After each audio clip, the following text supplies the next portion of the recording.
할렐루야. 아멘. 예, 오늘은 이사야 1장 1절에서 9절 말씀 가지고 설교 말씀 전하도록 하겠습니다. 이사야가 하나님의 계시를 받고서 이제 하나님 말씀을 전하게 됩니다. 근데 이제 오늘 1절 말씀에 보면 이제 이런 내용이 나옵니다. 이사야가 하나님의 말씀, 하나님의 계시를 전했을 적에 왕이 4명이 나온 것입니다. 즉 4명의 왕이 이제 바뀌었다는 그런 내용이 되는 거죠.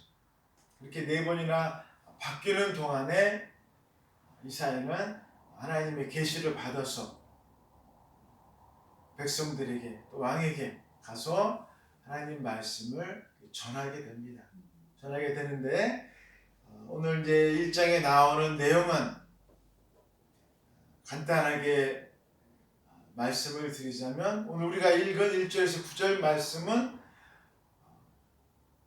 이스라엘 백성이 전체적으로 모든 것을 다 살펴볼 때 너무나도 지금 잘못하고 있다라는 내용입니다. 이스라엘 백성이 왜 이렇게 잘못하고 있는가? 왜 이렇게 잘못하고 있는가? 그런 내용을 지금 이야기하고 있습니다.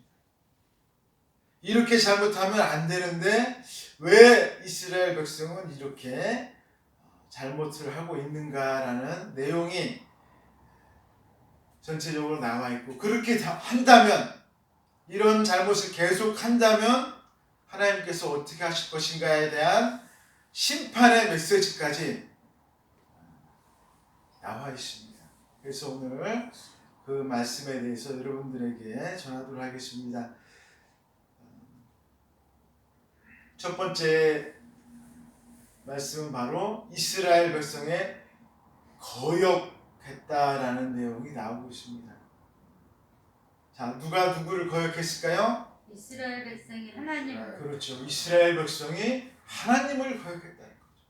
이스라엘 백성이 하나님. 오늘 성경 말씀 2절에 이런 말씀이 나옵니다. 양육했다라는 내용이 나오고 있어요.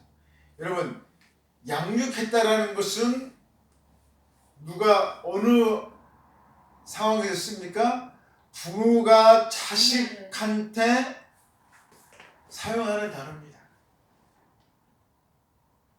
그런데 지금 여호와 하나님께서 이스라엘을 뭐 했다고 나오고 있어요? 양육했다. 즉 하나님께서는 이스라엘 백성을 자식처럼 여기고 그를 양육했다라고 이야기하고 있어요. 자식처럼 여기고 그렇게 사랑했다라는 거예요. 그런데 이스라엘 백성은 어떻게 나왔느냐? 2절 마지막에 어떻게 나왔습니까? 거역했다라고 이야기하고 있습니다. 거역했다. 여러분, 하나님은 우리를 사랑하고 계십니다. 근데 문제는 우리는 그렇게 하나님을 사랑하지 않는다는 거예요. 문제는 거기에 있습니다. 아주 간단합니다. 하나님께서 사랑하시는 거에 반이 아니라 아주 조금이라도 우리가 그것을 생각을 못 한다는 거예요. 첫 번째는 뭐냐? 우리가 하나님께서 우리를 사랑하는 것을 잃어버립니다. 처음에는 알아요. 하나님 나를 이렇게 사랑하시는구나 알았는데 뭐 하는 사람이 있습니까? 잃어버립니다. 잃어버리고서 나중에는 중요하게 생각하지 않습니다. 처음에는 깨닫지만 나중에는 언제 주님께서 날 사랑하셨는가 하면서 다 하나님의 사랑에 대해서 모두 내팽개치는 거죠. 그 다음에 이제 하나님의 사랑에 대해서 인정하지는 않습니다. 아예. 이런 사람은 더 아주 강팍한 사람입니다. 자기 자신의 능력을 강조합니다. 내가 얼마든지 할 수 있어. 나 하나님 사랑 없어도 나 얼마든지 내 힘으로 다 할 수 있는 사람이야. 그렇게 강조하며 살아가는 사람이 있습니다.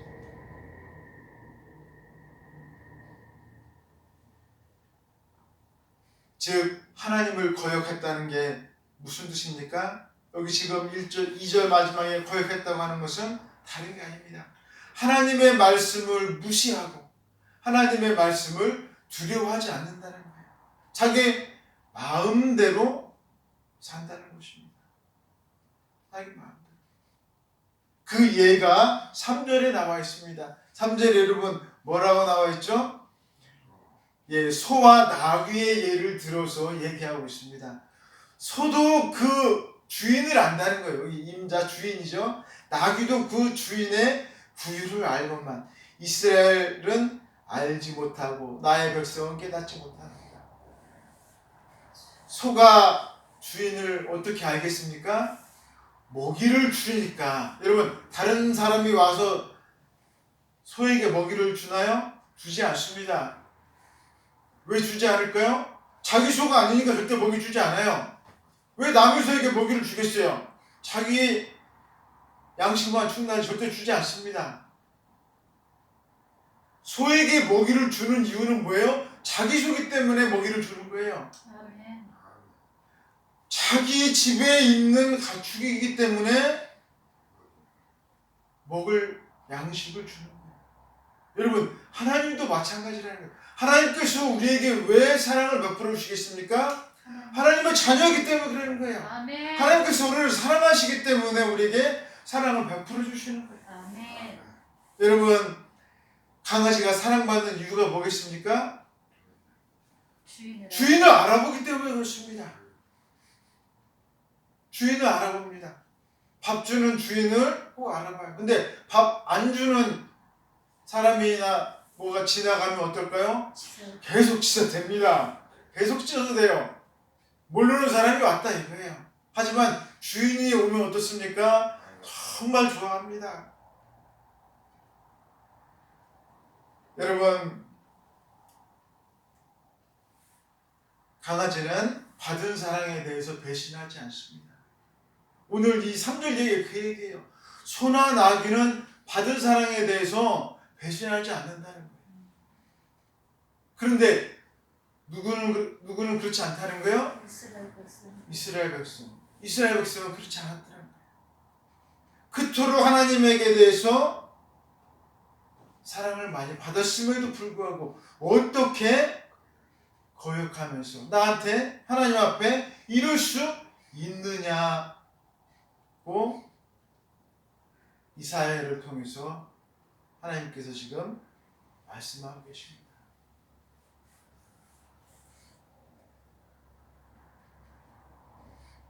그러면 이스라엘이 어떻게 도대체 하나님을 거역했는가? 어떻게 하나님 앞에 배신했는가? 오늘 4절에 그 내용이 나오고 있습니다. 4절 슬프다 범죄한 나라여 허물진 백성이요 행악의 종자여 행위가 부패한 자식으로다. 그들이 여호와를 버리며 여호와를 어떻게 했다고 했습니까? 버렸다고 했습니다. 이스라엘의 거룩하신 이를 만홀히 여겨 멀리하고 물러갔도다라고 이야기하고 있습니다. 여호와 하나님을 버렸다고 했어요. 우리가 지금 이사야 1장 하고 있는데 이사야 31장에 가보면 이런 내용이 나옵니다. 이 이스라엘 유다에 누가 침공을 해오냐면 아수르라는 나라가 침략을 해옵니다. 그러면 하나님께서는 뭘 제일로 기뻐하시냐면 이스라엘 백성이 하나님을 의지하는 것을 제일로 기뻐하십니다. 아멘. 여러분 우리가 하나님 사랑하는 거 다른 게 아니에요. 하나님 앞에 의지하는 게 이게 최고의 사랑이에요. 아멘. 우리가 뭐 하나님 앞에 헌금하고 우리 다 이런 것이 아닙니다. 하나님 앞에 의지하는 거예요. 하나님 도와주세요. 하나님 저 너무 힘든데 주님께서 저를 좀 도와주세요. 하나님 앞에 의지하는 거예요. 이게 최고로 하나님을 사랑하는 방법이에요. 아멘. 여러분 다른 게 하나님을 사랑하는 게 아닙니다. 그런데 이사야 31장 가보면 무슨 내용이 나오느냐? 이스라엘 백성이 그렇게 어려움에 딱 처했습니다. 전쟁이 벌어지려고 할 때 이스라엘이 어떻게 했을까요? 하나님 앞에 가서 막 붙잡고 기도하고 전 국민 다 모여서 우리 기도하자, 왕이 모여서 이렇게 한 게 아니라 이집트 애굽한테 가가지고 우리 좀 도와달라, 군사 좀 보내달라, 이런 식으로 나가는 거예요. 누가 계심에도 불구하고요? 하나님이 계심에도 불구하고, 하나님이 계심에도, 하나님이 얼마나 화가 나시겠어요? 하나님을 의지하는 대신에 애굽을 의지하고 있습니다.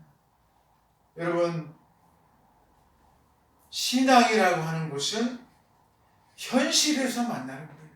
여러분, 단순히 우리가 교회에 와서 예배드리고 찬양하고 설교 듣는 게 신앙생활이 아닙니다. 신앙생활이라는 것은 우리의 현실 속에서 만나는 거예요. 아멘. 어려운 일이 딱 닥쳤을 때 그 상황 가운데서 하나님 앞에 매어 달리는 거예요. 하나님, 저 좀 도와주세요. 저 이렇게 어려운 상황이 있어요. 여러분의 어려운 현실을 안 된다고 포기하지 마시기 바랍니다. 아멘.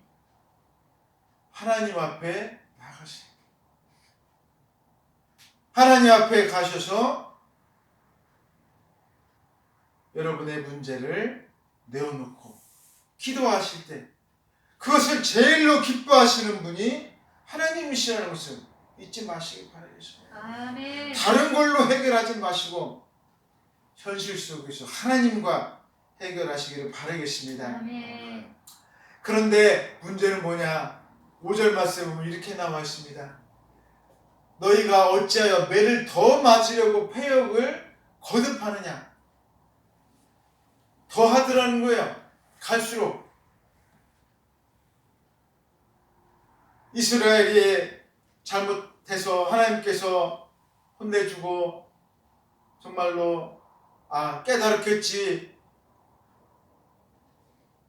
이런 생각이 들었는데 되려 아무리 때리고 혼내키셔도 깨닫지를 못하더라는 것입니다. 5절 말씀에 뭐라고 되어 있습니까?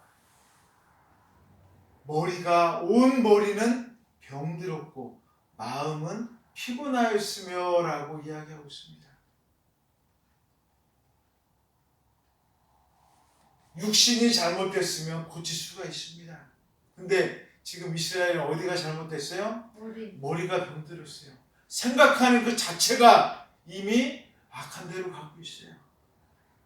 생각 자체가 아예 정말로 병들은 그런 존재들을, 마음은 피곤하다는 거예요.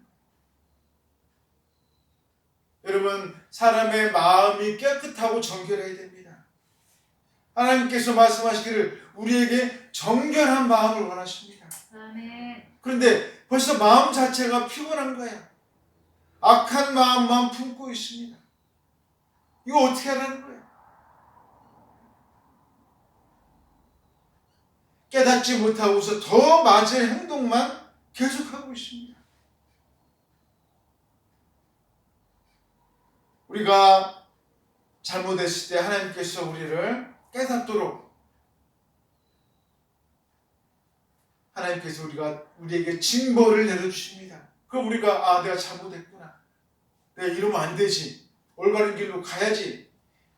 하나님께서 우리를 사랑하시기 때문에 우리에게 벌을 내리시는 거예요. 그럼 우리가 깨닫고서 올바른 길로 가야 되는데 문제는 뭐냐? 이게 안 통한다는 거예요. 통하지가 않습니다. 왜요? 죄가 뼛속까지 다 인이 박였어요. 더 이상 아무리 혼내고 뭐라고 해도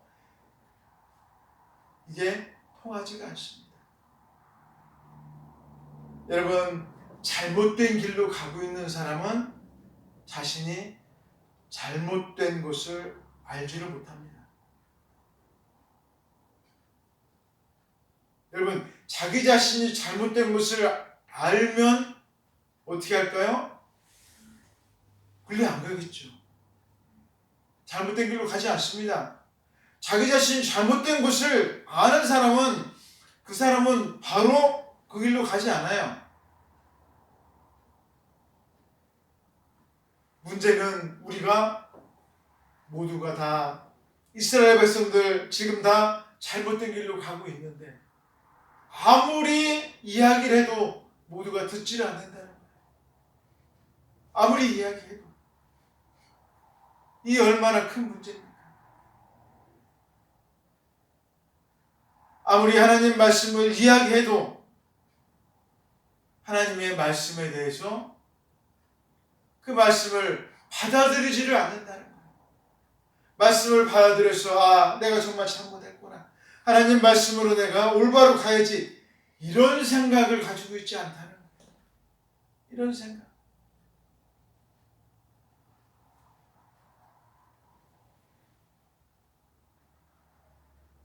그래서 6절 말씀에 뭐라고 되어 있냐면 발바닥에서 머리까지 성한 곳이 없다라고 이야기하고 있습니다. 온 곳 다 성한 곳이 없고 다 맞은 온통 다 온몸이다. 맞은 곳밖에 없다라고 이야기하고 있습니다. 여러분, 문제는 뭡니까? 이게 이스라엘 백성만의 문제가 아니라는 거예요. 한국에 있는 사람들, 한국에 있는 기독교인들도 이 문제 가운데 자유로울 수 없습니다. 여러분, 혹시 내가 이 사람들 중에 하나라면 어떻게 되겠어요? 아무리 하나님께서 말씀하셔도 내가 그 말씀에 대해서 깨닫지 못하고 나는 잘 가는데 도대체 저 사람들 도대체 뭐 하는 거야? 나는 열심히 가고 있는데 저 사람들만 왜 엉뚱한 길로 가고 있는 거야? 나는 지금 올바른 길로 가고 있어. 이렇게 생각한다면 어떻게 되겠습니까? 여러분, 우리가 하나님께서 하신 말씀에 대해서 그 베풀어 주신 사랑에 대해서 정말로 우리가 거역하면 안 됩니다. 아멘. 그 말씀에 대해서 우리가 순종함으로 감사함으로 우리가 따라가야 돼요. 그렇게 우리가 거역하면 어떤 일이 벌어지냐? 심판이 우리에게 임하게 됩니다. 그래서 7절부터 9절까지 이제 심판이 나오게 되는데 7절 보시면 땅은 황폐하고 성읍들은 불에 탔고 토지는 이방인에게 삼켜졌다라고 이야기하고 있습니다. 즉 가지고 있는 모든 것들이 다 쓸모없게 된다는 거예요. 가지고 있던 모든 것들이. 여러분, 땅과 성읍들 이런 토지들 이런 거 다 뭡니까? 하나님께서 다 주신 것들입니다. 아멘. 우리가 하나님께 거역하고 하나님이 주신 말씀을 내가 순종하기를 내가 거부한다면 어떤 일이 벌어지느냐? 하나님께서 나에게 주신 모든 선물들을 내가 이제 사용할 수 없고 다 쓸모 없어진다는 거예요. 주님께서 나에게 주신 모든 것들, 그 귀한 세상의 모든 나에게 주신 모든 것들은 주님과 함께 할 때만 귀한 것들입니다. 아멘. 하지만 내가 주님에게서 난 떠나겠다. 나는 하나님하고 상관없다. 그렇게 된다면 하나님께서 나에게 주신 것들은 이제 다 쓸모 없어지는 거예요. 쓸모 없어집니다. 하나님께서 나에게 축복으로 주신 것들은 주님과 함께 할 때만 의미가 있습니다. 그래서 8절 보면 치면 이렇게 되어 있습니다. 포도원의 망대같이 참외밭의 원두막같이 에워싸인 성읍같이 되겠다라고 이야기하고 있습니다. 그 좋은 시온이 그 아름다운 곳들이 겨우 포도원 망대. 여러분 망대가 뭡니까?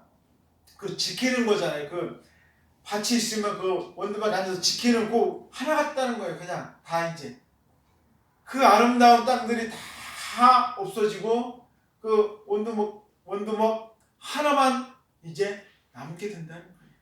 이 얼마나 비참합니까?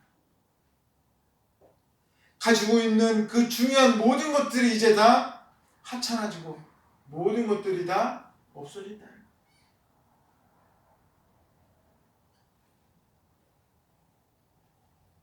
그래서 9절 말씀 보시면 여호와께서 우리를 위하여 생존자를 조금 남겨두지 아니하셨다면 우리가 소돔과 고모라 같았으리라 라고 이야기하고 있습니다. 여러분 창세기 19장에 소돔과 고모라 어떻습니까? 모든 백성과 난 땅에 난 모든 것들이 다 엎어서 멸하셨다라고 이야기하고 있습니다. 여러분 소돔과 고모라 땅에 있는 모든 것들이 다 죽고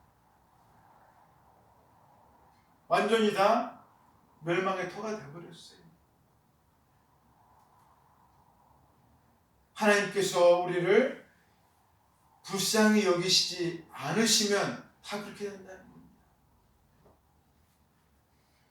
우리를 위해서 생존자를 조금 남겨두시기 때문에 남아있는 것이지 그렇지 않으면 다 끝난다는 거예요. 왜 조금 남겨두실까요? 남겨둬야 누가 나오십니까? 구원자인 예수 그리스도가 나오십니까? 그게 바로 이제 남은 자인 것입니다. 남은 자. 엘리야가 그토록 힘들었을 때도 남은 사람들이 많이 있었던 거죠. 우리가 정말로 힘들고 어렵게 사는 것 같고 세상 사람들이 모두가 다 죄악에 빠져 있는 것 같아도 어떤 사람들이 많이 있습니까? 신앙, 하나님의 말씀대로 신앙의 이 귀한 믿음대로 살려고 하는 사람들이 세상 곳곳에 많이 있습니다. 숨어서 보이지 않냐. 우리가 그것을 생각하면서 우리의 믿음을 더욱더 굳건하게 지키며 나아가야 됩니다. 여러분 어떤 이는 소돔과 고모라 같은 이 정말로 남지 아니하고 멸망을 당할 그런 사람도 있고 하지만 정말로 하나님께서 사랑하셔서 놀라운 축복의 사람도 있게 될 거예요. 여러분 선택은 누가 할까요? 여러분이 하시는 거예요. 여러분이 과연 어느 곳에 어떤 사람이 될 것인가? 나는 정말로 하나님의 말씀에 순종해서 나는 하나님의 그 놀라운 은혜에 감사하는 생활을 매일매일 하겠다. 이런 사람이 될 것인가? 아니면 나는 소돔과 고모라 그렇게 죽더라도 나는 마음껏 즐기며 살 것이다. 이런 사람이 될 것인가? 모든 것들은 다 여러분에게 달려 있습니다. 여러분이 진정으로 참된 믿음을 가지고 하나님 말씀에 순종하시면서 주님과 함께 만나시는 귀한 믿음 가지시고 나가시길 주의 이름으로 축원드리겠습니다. 아멘. 다 같이 기도하겠습니다. 사랑의 하나님 아버지 감사합니다. 저희들 정말 힘들고 어렵고 정말로 말씀대로 살기가 너무나 어려운 세상입니다.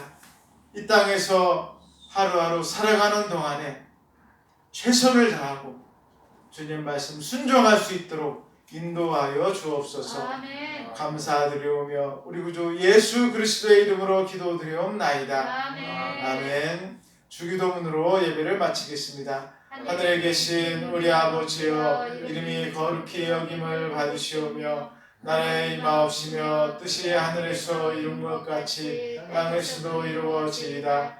오늘날 우리에게 일용할 양식을 주옵시고 우리가 우리에게 죄 지은 자를 사하여 준 것 같이 우리의 죄를 사하여 주옵시고 우리를 시험에 들게 하지 마옵시고 다만 악에서 구하옵소서. 대개 나라와 권세와 영광이 아버지께 영원히 있사옵나이다. 아멘.